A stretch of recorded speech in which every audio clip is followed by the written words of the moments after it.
Learn how to clean your oven without chemicals and just use lemons instead. First, get an oven-safe baking dish. I'm just using a ceramic baking dish here. Cut a lemon in half, juice it, and add the juice of the dish along with the rest of the lemon.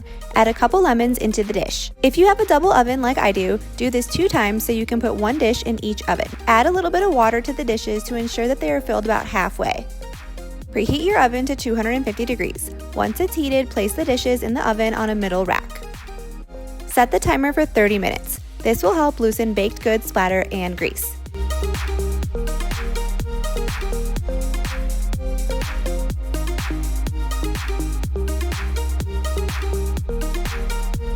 Once the timer goes off, remove the dishes from the oven. Let the oven cool down for a few minutes before cleaning.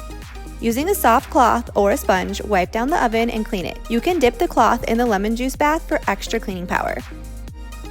Lemons can be a powerful cleaner, reducing the need for harsh chemicals, and they'll leave your oven smelling fresh and clean. You can use the lemon and water solution on all parts of your oven, the door, the racks, and the inside. See how much grease is removed from your oven. Plus, the lemons will make your oven smell so fresh and clean. There's no need for harsh chemicals to clean your oven. If you want more organic kitchen tips, be sure to hit that subscribe button and join me next time in the kitchen.